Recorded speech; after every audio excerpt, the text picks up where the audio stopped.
자, 오늘은 진짜 감사는 마지막 행위를 보면 알 수 있다.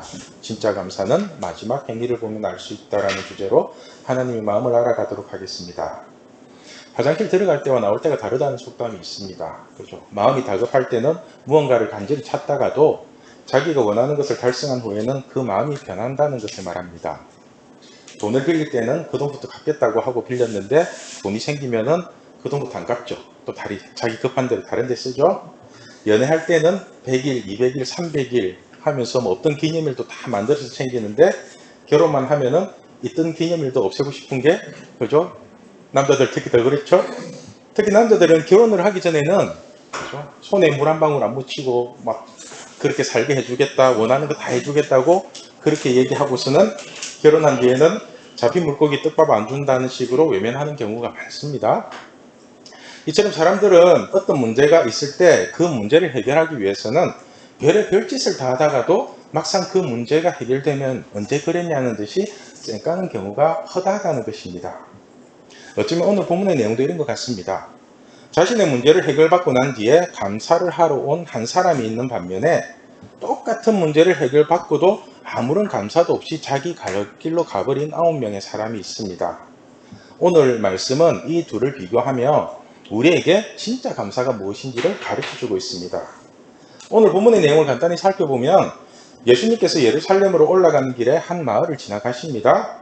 그 마을에 나병 환자 10명을 만나게 됩니다. 나병이 뭔지는 아시죠? 그냥 한센병이라고 하는데 그냥 전염성이 강한 피부병이라고 생각하시면 됩니다. 이 나병 환자들이 예수님께 구합니다. 우리를 불쌍히 여겨달라고. 그러자 예수님은 그들의 기도 소리를 들으시고 곧바로 치료를 해주십니다. 이렇게 10사람이 다 나병에서 치료를 받았는데 가던 길을 멈추고 다시 돌아와서 예수님께 감사하는 사람은 딸랑 한 사람뿐이었습니다. 그리고는 감사하러 온 그 한 사람에게 예수님께서 하시는 말씀이 내 믿음이 너를 구원하였다는 아주 엄미심장한 말씀을 하시면서 오늘 본문이 끝이 납니다. 오늘 본문을 통해서 우리가 먼저 살펴봐야 할 것은 10명의 나병 환자가 예수님께 기도하는 장면입니다. 그 당시에 나병 환자는 부정한 사람이기 때문에 멀쩡한 사람과 접촉을 하면 안 됩니다. 그래서 멀리서 오시는 예수님을 보고는 막 소리를 지릅니다. 우리 13절 말씀 같이 읽겠습니다. 소리를 높여 이르되 예수 선생님이여 우리를 불쌍히 여기소서 하거늘. 여러분, 나병 환자의 기도 내용은 아주 간단합니다. 자기 상황에 대한 아무런 설명도 없이 그냥 예수님께 불쌍히 여겨달라고 외치기만 합니다. 오직 하나님의 긍휼만을 구하는 겁니다. 여러분들은 기도 참 어렵게 생각하시는데 사실 기도만큼 쉽고 효과 만점인 것이 없습니다. 그런데 우리가 기도하기 전에 가져야 할 전제 조건이 있습니다. 그것이 뭐냐면은 오직 하나님만이 이 문제를 해결해 주실 수 있다는 믿음입니다. 그 확신을 가지고 있어야 돼요.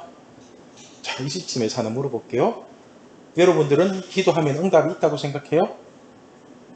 응답이 있다고 생각해요? 아니면 기도해도 안 된다고 생각해요? 여러분의 마음은 어느 쪽에 있어요?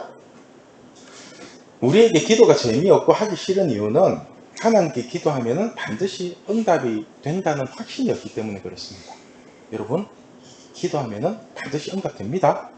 그 확신을 있으면, 그 확신만 가지고 있으면 여러분들 기도하는 게 재밌어요.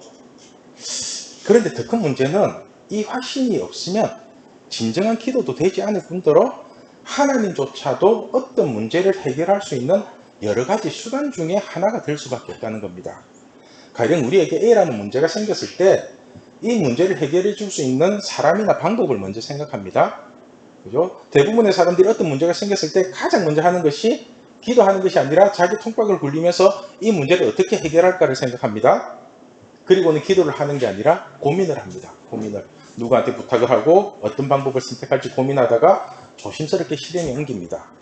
쉽게 예를 들면은 여러분들 중에 배가 고프고 놀고 싶은데 돈은 없고 집에는 들어가기 싫고 그럴 때 고민을 하죠. 어떻게 하면 좋을까? 누구를 불러낼까? 이런저런 고민을 하다가 그 중에 이 사람이면 되겠다는 생각이 들 때 전화를 걸어서 같이 놀자고 하죠. 그렇죠? 말은 같이 놀자인데 실상은 자기 잔머리 굴리는 대로 움직여 달라는 거죠. 그렇죠? 사실 우리가 하나님께 기도할 때는 이런 식으로 기도할 때가 참 많습니다. 되면 좋고 안 되면 말고 하는 식으로. 그런데 좋으신 하나님은 가끔 이런 기도에도 응답을 하십니다. 왜냐하면은 기도하면 된다는 것을 보여주시기 위해서 어쩔 수 없이 응답하는 경우가 있습니다. 하나님이 우리에게 원하시는 것은 작은 응답을 통해서라도 우리의 믿음이 성장하길 원하십니다. 그래서 기도 같지도 않은 기도에 응답하시는 하나님을 보면서 기도에 확신을 가지라는 것입니다. 제가 어떤 친구에게 이런 질문을 했습니다. 너는 이때까지 살면서 기도 응답을 받은 적이 있냐고. 그러니까 이 친구가 있대요. 그리고 그게 뭐냐고 하니까 자기가 눈 수술을 했는데 이 수술을 하면은 다시 재발할 확률이 많다는 거예요. 그래서 수술 후에 기도를 했대요. 하나님 다시 재발하지 않게 해달라고. 그런데 지금까지도 재발하지 않고 잘 지내고 있다는 겁니다. 그래서 그 기도 응답을 받은 거래요. 제가 이 친구에 가끔씩 놀란 것은 그래도 기도하는 것을 좋아하고 기도할 때 하나님과의 만남도 있는 것 같아요. 겉으로 보면 잘 그렇게 안 보이는데 그런 친구가 있어요. 저는 여러분들이 어떤 식으로든 기도의 응답을 받았다는 확신이 한 번이라도 있으면 좋겠습니다. 기도 응답 받은 적이 있으세요? 이 확신이 있으면은 기도의 자리를 사모하게 되어 있고 기도의 자리를 찾게끔 되어 있거든요. 여러분, 기도하면 반드시 응답이 있습니다. 이걸 믿으세요. 이걸 믿으셔야 됩니다. 그리고 더 중요한 것은 이 응답이 어디로부터 왔는지를 정확하게 알고 감사의 자리까지 나아가야 한다는 것입니다. 이러한 감사가 진짜 감사이며 그 문제를 온전히 해결받는 마침표가 될 것입니다. 오늘 본문에서도 10명의 나병 환자가 예수님께 기도함으로써 10명 모두 치료를 받습니다. 10명 모두가 다 치료를 받습니다. 13절에 10명의 나병 환자가 예수님께 구합니다. 소리를 높여 이르되 예수 선생님이여 우리를 불쌍히 여기소서 하거늘. 이렇게 예수님께 불쌍히 여겨달라고 기도를 하니까 예수님이 곧바로 그들에게 기도에 응답을 하십니다. 14절 보시고 이르시되 가서 제사장들에게 너희 몸을 보이라 하셨더니 그들이 가다가 깨끗함을 받은지라. 자, 여기서 예수님의 응답은 가서 제사장들에게 너희 몸을 보이라는 것입니다. 그리고 그들이 제사장에게 가다가 깨끗함을 받게 됩니다. 제사장에게 몸을 보이라는 것은 나병이 나았다는 확정을 받으라는 뜻이거든요. 요즘식으로 말하면은 여러분들 모두가 피부병 환자예요. 피부병 걸렸어요. 여드름 때문에 온 얼굴이 온몸이 다 뒤집어진 거예요. 그렇게 이제 예수님을 찾아가서 낫게 해달라고 기도를 하는데 예수님이 우리를 먼저 깨끗하게 치료해 주시고 난 뒤에 너희 몸을 제사장이신 담임 목사님에게 가서 보여라. 그죠? 그리고 피부병이 다 나았음을 확인받으라. 이러면 문제가 없어요. 치료를 먼저 해주시고. 그런데 여드름이 얼굴이고 온몸에 그대로 있는데 제사장에게 가서 몸을 보이라는 겁니다. 그런데 이 10명의 나병 환자가 예수님의 말을 듣고 걸어가다가 다 깨끗함을 받았어요. 걸어가다가. 여러분, 이 10명의 깨끗함이 어디로부터 온 거예요? 기도의 응답으로 일어난 것 같아요? 아니면은 그냥 걸어가다 보니까 우연히 피부병이 나은 것 같아요? 이런 걸 정확하게 풀어야지 우리가 기도 응답에 대한 진정한 감사를 할 수 있게 됩니다. 제가 처음 교회를 다닐 때 어떤 자매에게 100만 원짜리 수표를 선물한 적이 있어요. 100만 원짜리 수표가 파란색인데 참 예쁘거든요. 뭐 특별한 날도 아닌데 그냥 주고 싶더라고요. 저는 뭐 특정한 날보다 마음에 감동이 올 때 선물을 주는 게 좋아요. 그렇게 받는 것도 좋고. 그래서 100만 원짜리 수표를 이제 손편지와 함께 예쁘게 포장을 해서 줬습니다. 지금도 100만 원은 큰 돈이죠. 그죠? 그때가 20년 전이니까 굉장히 큰 돈입니다. 그런데 이 돈을 받은 친구가 당황을 하면 굉장히 곤란한 겁니다. 그리고는 며칠 뒤에 얘기를 들어보니까 이 친구에게 딱 100만 원의 카드빚이 있었대요. 100만 원의 카드빚이 있는데 이 자매의 한 달 월급이 80만 원 정도밖에 안 되니까 몇 달을 현금 서비스로 이제 돌려막기를 하다가 하나님께 기도를 했대요. 하나님, 이 100만 원 좀 갚아주세요. 좀 갚아주세요.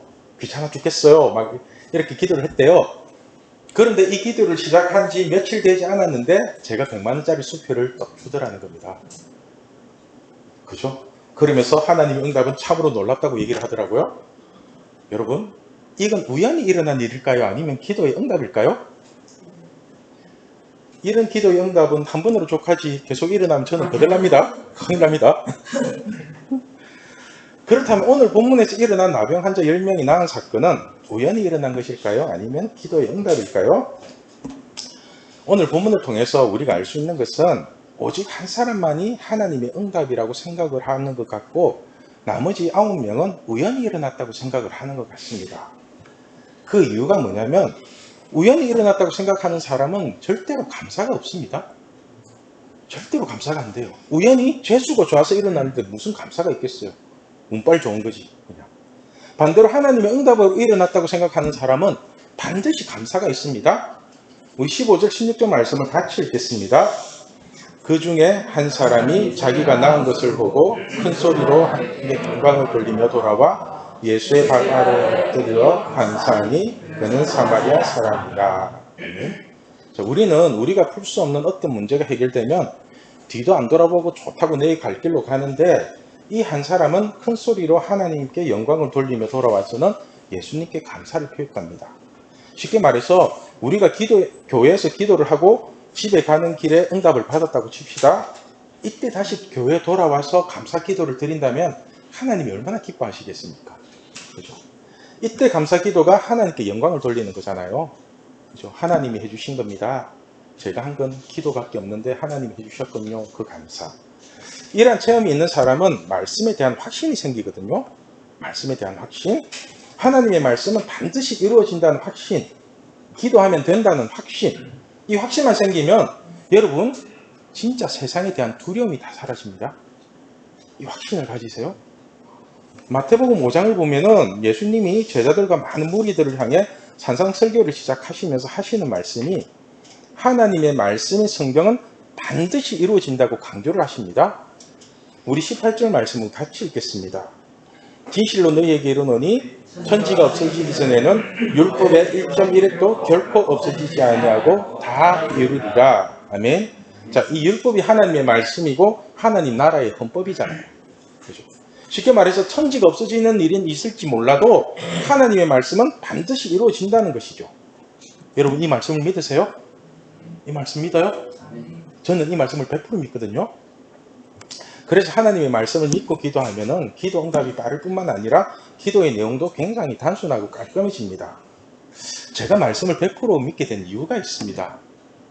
제가 2001년도에 제가 다니던 교회에서 가을 부흥회를 할 때였습니다. 2001년도니까 좀 오래됐죠.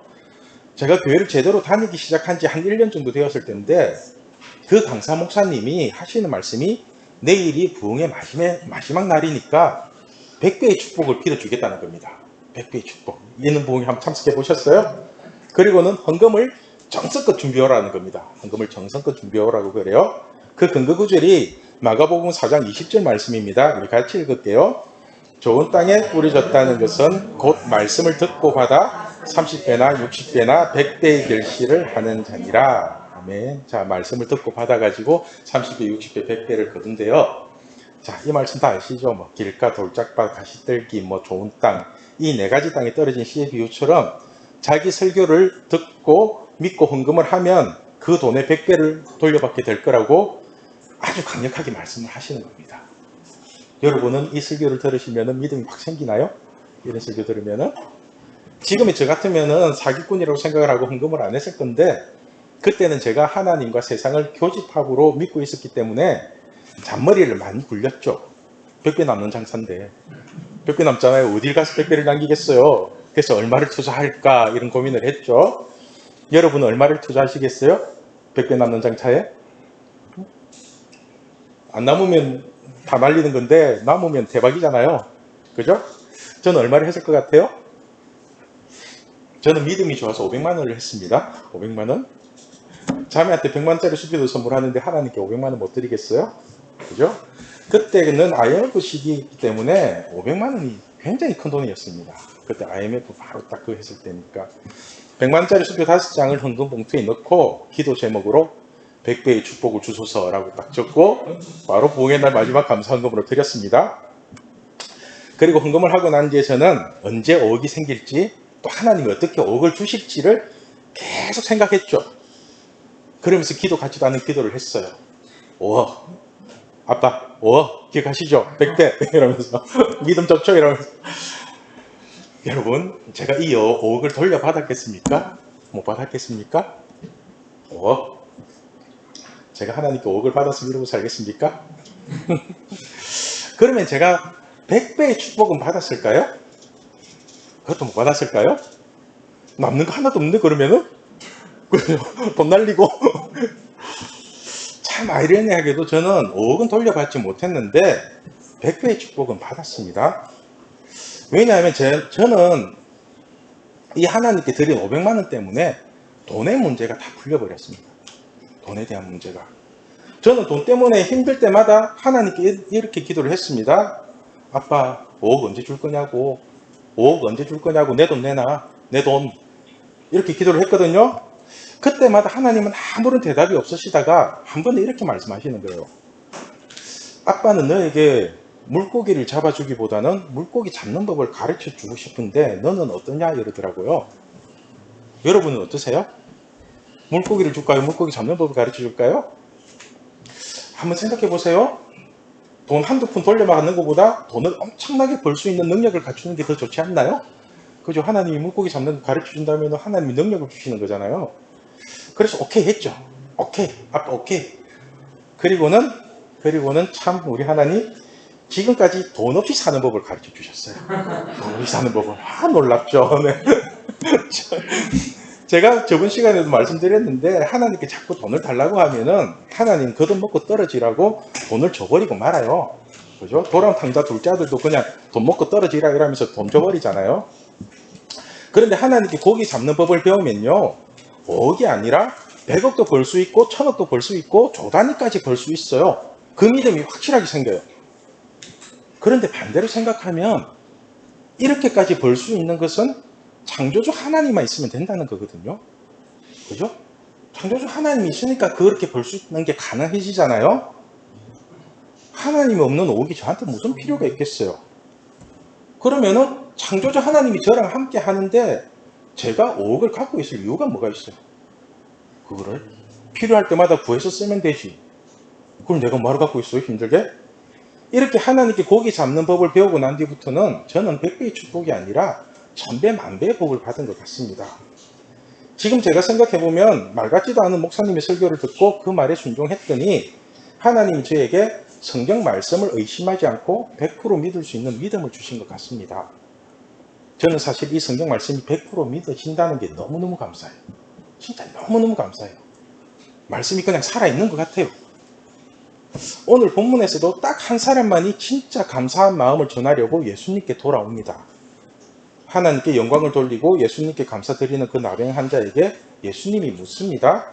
17절 18절 말씀입니다.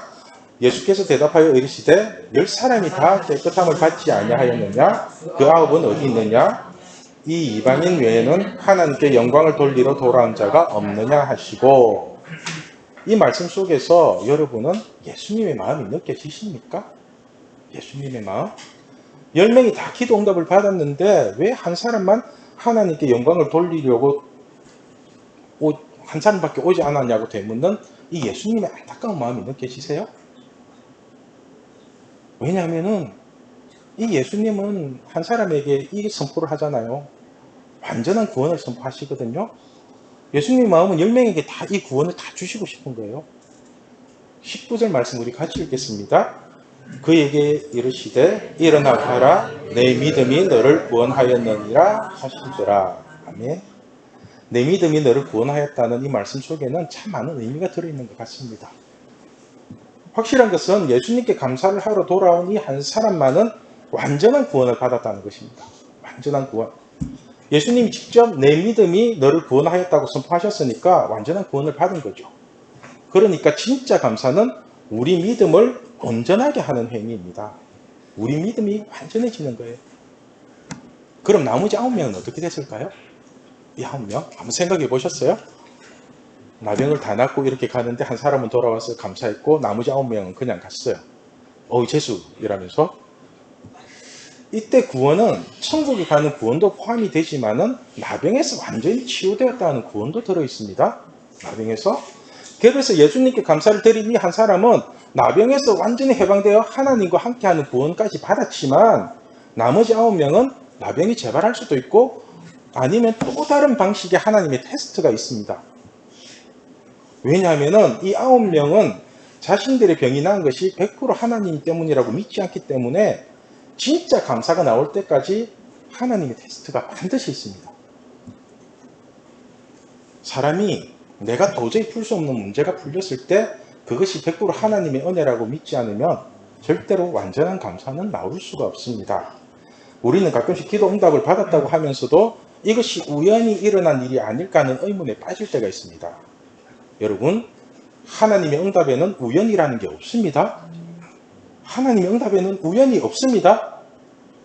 우리에게 일어나는 모든 상황들이 하나님의 계획 아래에 있다는 것을 명심하십시오. 단지 우리가 전지전능하신 하나님을 이해하지 못하고 믿지 못하니까 하나님의 응답이 우연이라고 착각을 하는 것입니다.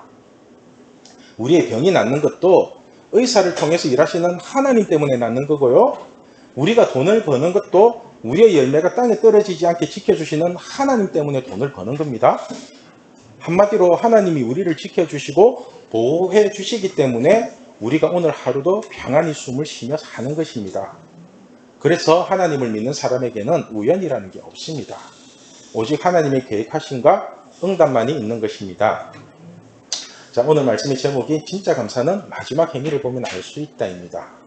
여러분, 어떤 문제가 해결되면 그 문제에 맞는 정확한 감사를 하십시오. 감사 헌금을 하든 그 사람에게 찾아가서 고맙다고 인사를 하든 확실한 감사를 표하십시오. 그럼 그 문제가 재발할 확률이 굉장히 낮아집니다.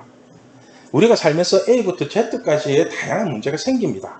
살면은 이러한 문제 중에서 A라는 문제가 해결이 되면은 A-라는 정확한 감사를 해야 합니다. 그죠? B라는 문제가 해결되면은 B-라는 감사를 하면 되고요. 이렇게 감사를 정확하게 찍어줘야지 그 문제에서 완전히 해결이 됩니다. 그 문제에서. 이 감사가 바로 하나님께 영광을 돌리는 행위입니다. 오늘 본문에서도 감사한 마음을 전하러 온 이 한 사람에게 예수님은 하나님께 영광을 돌리러 온 자라고 표현을 합니다. 하나님께 영광을 돌리러 온 자. 우리 18절 말씀 다시 읽겠습니다. 이 이방인 외에는 하나님께 영광을 돌리러 돌아온 자가 없느냐 하시고. 자, 여러분, 우리가 돈을 빌릴 때의 마음과 갚을 때의 마음이 똑같고, 화장실 들어갈 때의 마음과 나올 때의 마음이 똑같고, 하나님께 기도할 때의 마음과 응답을 받았을 때의 마음이 똑같다면 우리의 감사는 진짜가 될 것입니다. 진짜 감사는 어떤 문제가 해결되고 난 뒤에 나타나는 우리의 반응입니다. 기도 응답은 우연이 아니라 하나님의 완전한 계획입니다. 우리가 어떤 문제를 해결받기 위해 하는 포장된 감사가 아니라 그 문제를 해결받고 난 뒤에 진짜로 감사할 수 있는 우리 신앙교회 중고등부가 되면 좋겠습니다. 하나님께 드리는 진짜 감사는 그 문제에서의 완전한 해결과 구원을 의미합니다. 오늘 본문에 등장하는 한 명의 나병 환자처럼 하나님께 진짜 감사를 드림으로 우리의 모든 질병에서도 구원을 받고 우리의 모든 경제적인 문제에서도 구원을 받고 우리의 가정과 삶 속에서 일어나는 모든 문제에서도 구원을 받는 우리 신앙교회 중고등부가 되길 소망합니다. 네. 자, 기도하시겠습니다. 이 시간 우리가